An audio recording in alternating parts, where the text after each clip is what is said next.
हाँ तो बच्चों, आज जो मैं तुम्हें कहानी सुना रही हूँ ना, वो बहुत ही हंसी वाली है। उसका अनुमान पता क्या है?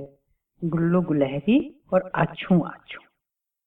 गुलहरी का तो आपको पता ही होगा कि वो दरख्तों में रहती है। आपने भी अक्सर अपने दरख्तों के ऊपर चढ़ती हुई देखी होगी।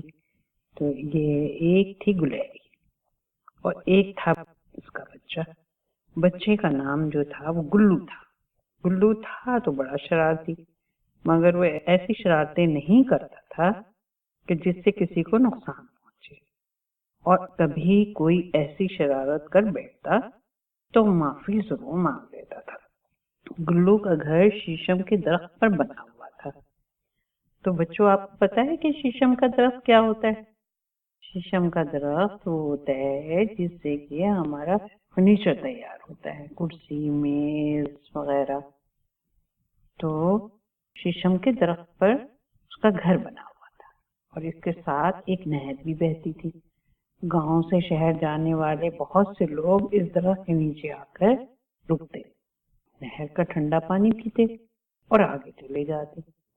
गुल्लू इन सब लोगों को देखा करता और अगर कोई मुसाफिर इस दरख्त की छांव में लेटकर सो जाता तो गुल्लू इसके सामान की तलाशी लेता और खाने की चीजें निकालकर चुपके से खा जाता।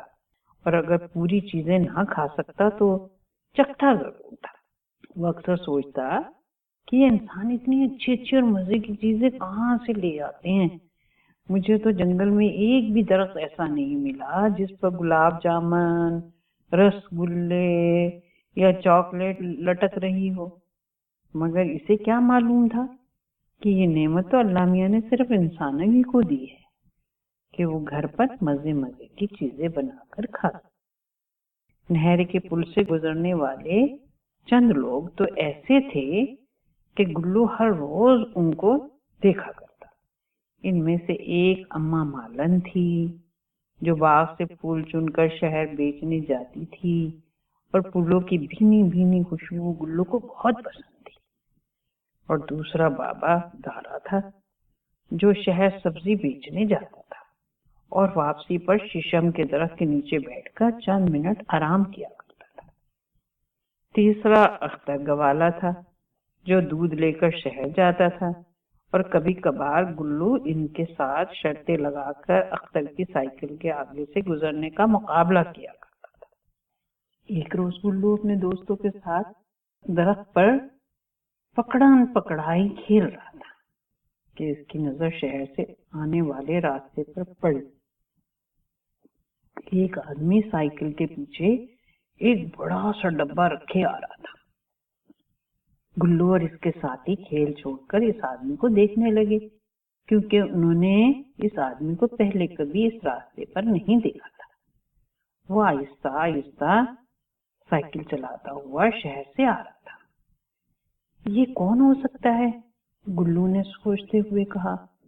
मुझे पता है ये कौन है, गुल्लू का दोस्त बोला। बताओ फिर, गुल्लू ने कहा। ये फेरी वाला है और शहर से चीजें बेचने गांव आता है। मगर तुम्हें कैसे मालूम है? गुल्लू ने पूछा।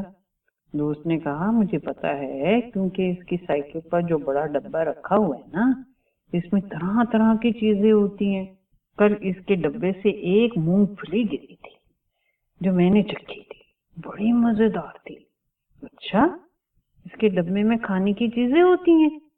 आज फिर तलाशी लेंगे इसकी, गुल्लू ने खुश होकर कहा। सख्त गर्मी का मौसम था। नहर पर पहुंचकर इस आदमी ने अपनी साइकिल शीशम के दरख्त के साथ खड़ी कर दी और खुद नहर पर पानी पीने चला गया। गुल्लू तो पहले ही मौके की तलाश में था। वो फौरन एक शाख से दूसरी शाख पर होता हुआ नीचे को कूदा। इसके दोस्त जरा डरपोक थे, वो ऊपर ही बैठे रहे। अचानक गुल्लू का पांव फिसला और धड़म से नीचे गिरा, मगर जमीन पर गिरने की बजाय वो साइकिल वाले डब्बे में जा पड़ा। वो तो खुश था कि मुफ्त में मूंगफलियां, अखरोट और दूसरी चीजें खाने को मिलेंगी। मगर ये क्या, दुकानदार तो आज शहर से सिर्फ मिर्चें ही लेकर आया था। अच्छू, गुल्लू ने एक जोर की छींक ली اور ڈبے سے باہر جا پڑا۔ اچھو اچھو اچھو، اور پھر تو گلو چھینکتا ہی چلا گیا۔ گلو کی سمجھ میں نہیں آ رہا تھا کہ یہ کیا ہو رہا ہے، وہ تو بس منہ کھول کے چھینکتا اور 2 فٹ پیچھے جا گرتا۔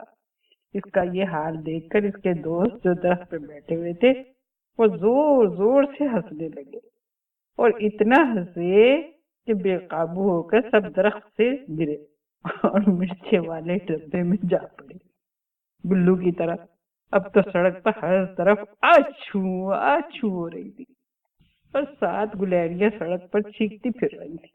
پھیری والا جب پانی پی کر واپس آیا تو اتنی ساری گلہریوں کو چھینکتے دیکھ کر ہنسنے لگا، جیسے گلہریوں کا یہ تماشا بہت دلچسپ لگ رہا تھا۔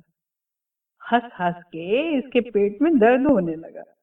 ہنستے ہنستے اچانک دکاندار کا پاؤں پھسلا اور وہ بھی مرچوں والے ڈبے سے جا ٹکرایا۔ اس کی ناک میں بھی مرچیں گھس گئی۔ اب پھیری والا بھی گلہریوں کے ساتھ چیخے مار رہا تھا، اچھو اچھو اچھو۔ راستے میں بہت سے لوگ رک کر ان کا تماشا دیکھ رہے تھے۔